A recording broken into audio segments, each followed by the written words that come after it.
Hey, ¿cómo andan, curiosos?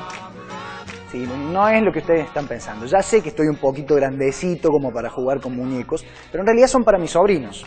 Lo que pasa es que ayer acabo de llegar de Puerto Madryn y para mí fue casi un sueño cumplido. Imagínense ustedes este espectáculo, ¿no? Llegás a Península de Valdés, ves el mar enorme, azul, precioso, y de repente irrumpen estos animales fabulosos saltando, moviéndose, saliendo fuera del agua. La verdad que es un espectáculo inigualable. Yo mirándolo desde la orilla pensaba, ¿no? ¿Cuánto tendremos en común con estas ballenas?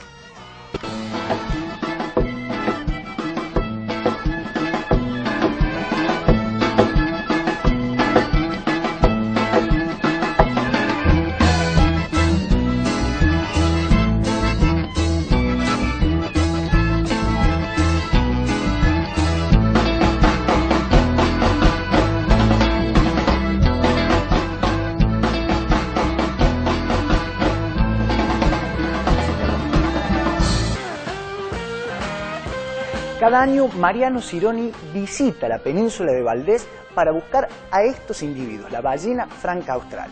Su trabajo consiste en tener mucha paciencia y pasarse muchas horas observando el comportamiento de estos animales. Gracias a los estudios que lleva adelante Mariano Cironi, hoy podemos entender cuál es el comportamiento, por ejemplo, de las ballenas francas juveniles, cómo son sus juegos, sus interacciones, pero también cómo ha ido evolucionando las poblaciones de este animal en las costas argentinas. La ballena franca austral, sin lugar a dudas, es una de las especies más emblemáticas de la conservación en nuestro país.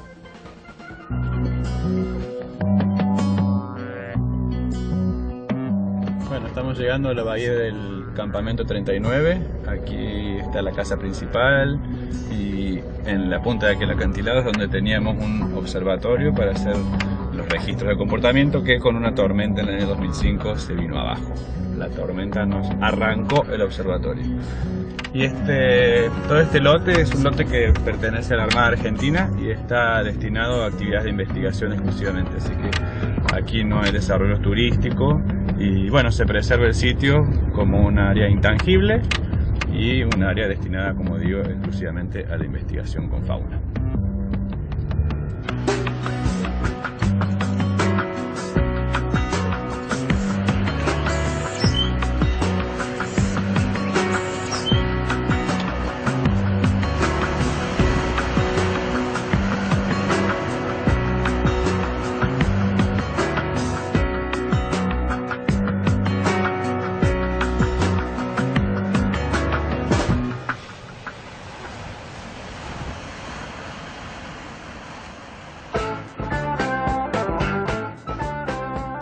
La ballena franca austral, el tema de nuestro Curiosos por Naturaleza de hoy. Sin embargo, ya está con nosotros Majo. Majo, bienvenida, ¿cómo estás? Hola Franco, ¿qué tal? ¿Cómo estás? Hola a todos los curiosos.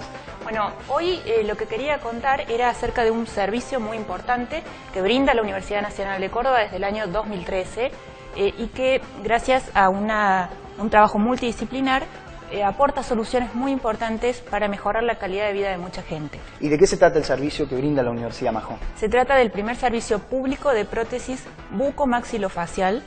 Este servicio es dado en la Facultad de Odontología de aquí de la UNC y sirve, digamos, para rehabilitar el rostro. Muchas personas han perdido parte de su rostro o de su boca y bueno, esto genera muchísimas consecuencias. Entonces este servicio es para este tipo de rehabilitación. Bien, ¿y de qué se tratan estas prótesis? ¿Son algunos implementos que se ponen quirúrgicamente? ¿Cómo? Claro, bueno, son prótesis bastante más complejas que, por ejemplo, las cirugías estéticas. Aquí hay una combinación de ciencia, también de habilidades artísticas y de toda la tecnología que haya a mano puesta aquí.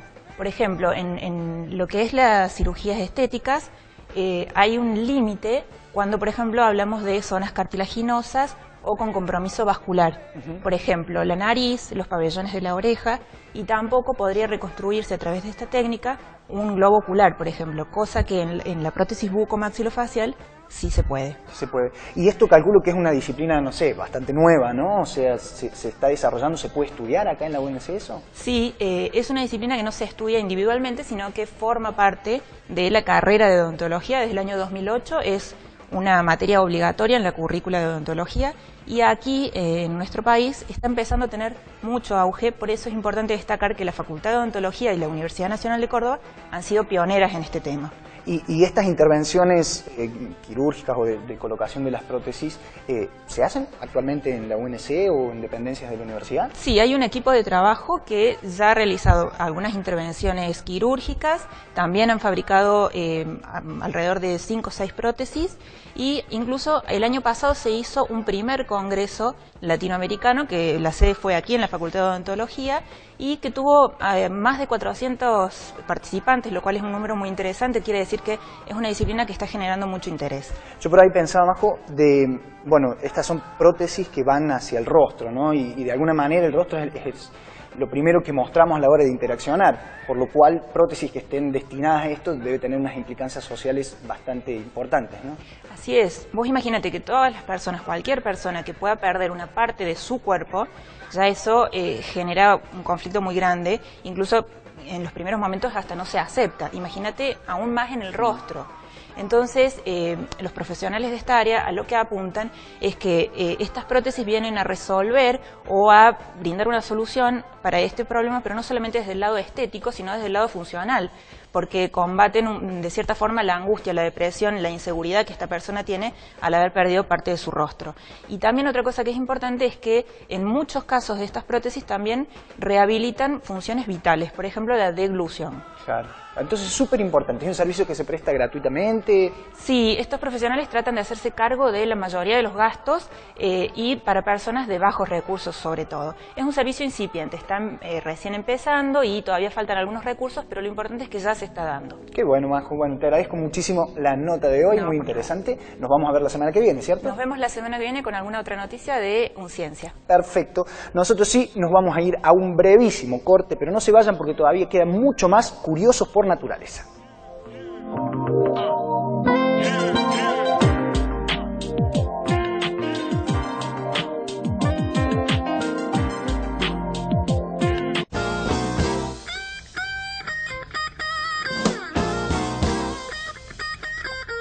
Seguimos en Curiosos por Naturaleza y hoy vamos a hablar con el doctor Mariano Cironi. Mariano es biólogo de la Universidad Nacional de Córdoba y ha dedicado su vida a la investigación y la conservación de la ballena franca austral. Vamos a ver un video para presentarlo a él y a su equipo.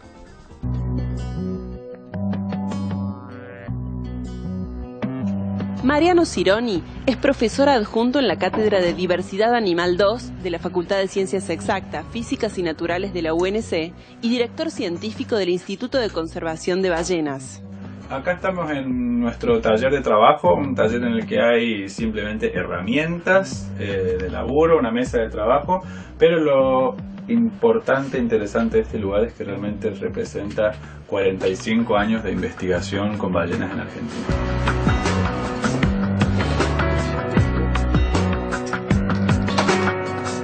Esta es la base de esta estructura.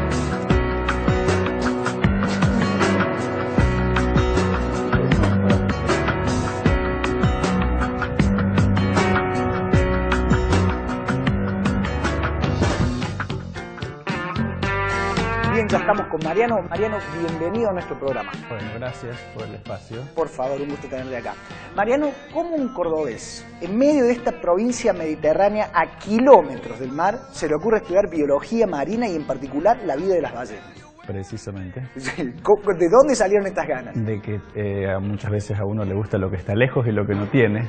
Sí. Entonces de ahí te acercaste a la vida. ¿Y cómo fue este acercamiento, tu primer acercamiento? En realidad siempre me ha gustado mucho el mar, desde niño. La primera vez que fui al mar fue en Uruguay. Tenía 6 años cuando conocí el mar por primera vez. Y desde entonces quedé fascinado por la vida en el mar. Y bueno, para mí las ballenas en cierta forma representan la esencia de la vida en el mar. De chico siempre me gustaron los animales Y esa combinación del gusto por los animales y el mar hizo que fuera dirigiendo mis energías hacia lo que hago hoy, que es el estudio de las ballenas. Estudié biología en la Universidad Nacional de Córdoba y desde que ingresé sabía que lo que quería hacer era estudiar ballenas. Qué bueno, qué decisión desde temprano. Sí. Por ahí, no sé, pienso que para la gente o para el común de nosotros nos resulta más fácil identificarnos o sentirnos más afines a animales, no sé, como los grandes simios, ¿no? Un orangután, un chimpancé, por sus comportamientos que son bastante similares a los nuestros. ¿Hay comportamientos similares entre humanos y ballenas? ¿Qué se puede decir de eso? Sí, definitivamente. Las ballenas son mamíferos y tienen estructuras sociales que son muy semejantes a las nuestras. De hecho, hay muchos estudios que se han hecho, estudios científicos que se han hecho comparando las estructuras sociales de los primates, los chimpancés, los orangutanes y los cetáceos, las ballenas, los delfines. Particularmente los cetáceos dentados, por ejemplo, como los delfines, las orcas, los cachalotes, forman grupos familiares que se mantienen unidos a lo largo de muchísimos años. Y en esos grupos viven las hembras con sus crías y las crías de sus crías. Entonces viven allí individuos con sus abuelas, con sus madres, con sus tíos, con sus hermanos. ¿Y estos grupos de cuántos ejemplos Esos son? grupos, dependiendo de las especies, pueden ser grupos pequeños, a lo mejor de 5 o 6 animales, o a lo mejor de decenas de individuos, dependiendo de las especies. Pero son estructuras sociales muy similares a las de los primates, o sea, también similares a las nuestras, ¿no es cierto? Entonces hay mucha afinidad. ¿Y cómo se estudia el comportamiento de las ballenas? Porque, o sea, están lejos, o sea, están en el agua, es difícil acceder a ellas, Sí. Verlas debajo del agua también debe ser bastante complicado. ¿Cómo se estudia el comportamiento? Depende de lo que quieras responder, digamos, ¿no? Uno plantea siempre un proyecto científico con alguna pregunta en mente y según lo que quieras responder vas a utilizar distintas técnicas de estudio. Una de las técnicas que utilizamos nosotros para estudiar las ballenas francas es la fotoidentificación, que nos permite saber quién es quién en la población, y al saber eso puedes estudiar la vida del mismo individuo a lo largo de muchos años. Y eso te permite responder un montón de preguntas interesantes como por ejemplo la dinámica poblacional, comportamiento reproductivo, comportamiento social, la distribución geográfica, las migraciones de los animales. Entonces esa es una técnica. Estudiamos las ballenas haciendo simplemente observaciones de comportamiento. Desde acantilados pasamos horas sentados en acantilados con telescopios montados en un trípode observando el comportamiento y nada más. Utilizamos técnicas genéticas a través de biopsias de piel, pequeñas muestras de piel que tomamos con un dardo. Con ese material hacemos estudios genéticos, hacemos estudios médicos, trabajamos junto con un equipo de veterinarios con quienes estudiamos el estado de salud de las ballenas a través de los animales que mueren. Cuando un animal muere, ese animal tiene un montón de información, claro, no solamente tratar de saber por qué murió, pero establecer el estado de salud que tenía ese animal antes de morir. Si te sirve o no para saber por qué murió ese es importante, pero también te sirve para saber el estado de salud de toda la población. Entonces allí hacemos estudios médicos. Se llaman necropsias, estudios post-mortem, como lo que hace un médico forense cuando trata de saber por qué murió una persona. ¿Qué te parece si vamos a ver entonces un tape en donde explicamos un poquito más qué es la fotoidentificación y cómo se pueden estudiar los ejemplares a lo largo del tiempo, ¿sí? Por supuesto. Vemos el tape.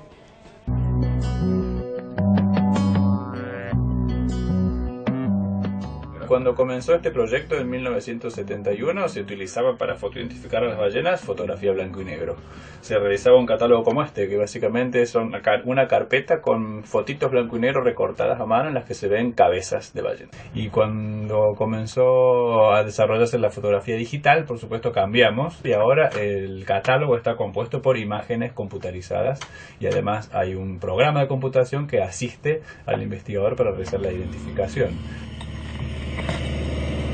Para realizar la fotoidentificación de ballenas francas lo que hacemos es sobrevolar la costa de Península Valdés desde un avión.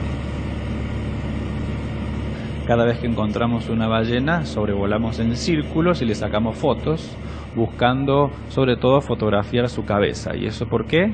Porque en la cabeza las ballenas francas tienen callosidades, son parches de piel engrosada que tienen una forma, un tamaño y un número particular en cada animal y además se mantienen iguales a lo largo de toda la vida de ese animal. Entonces de esa manera las callosidades funcionan como funcionan las huellas dactilares en los humanos para identificar a cada individuo.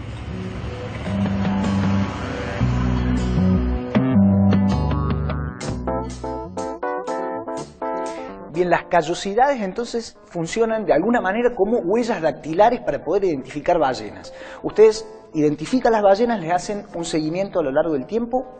¿De cuántos animales estamos hablando que ustedes han identificado y han podido hacerle un seguimiento? Bueno, este programa de fotoidentificación comenzó en el año 1971 y desde entonces tenemos identificados un poco más de 3.000 individuos. Y con esos 3.000 individuos es que hemos podido armar una historia de vida, una historia natural de las ballenas francas de Península Valdés. Esa base de datos tiene información de ballenas que conocemos hace 45 años, algunas de las cuales siguen viniendo a la península con nuevas crías. Cada 3 años en promedio una ballena franca tiene una cría y siguen agregando bebés a la población, y en algunas familias conocemos 4 generaciones. Conocemos hijas, conocemos madres, abuelas, bisabuelas, y creo que tatarabuelas conocemos también en alguna familia ya. Me hablas de crear santuarios naturales de protección para las ballenas. ¿En qué consisten estos santuarios y cuál es, no sé, la legislación que hay respecto a esto? Sí, los santuarios de ballenas son una figura de área marina protegida que fue creada por la Comisión Ballenera Internacional. La Comisión Ballenera Internacional está integrada por más de 80 países, es una comisión en la que se decide todo lo que se relaciona con la conservación y también la cacería de ballenas. Se originó precisamente para regular la cacería de ballenas. Y una de las figuras de protección de áreas marinas son estos santuarios.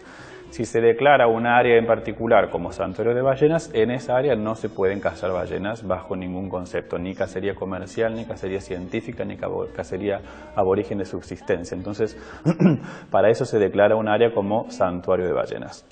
¿Hoy tenemos santuarios?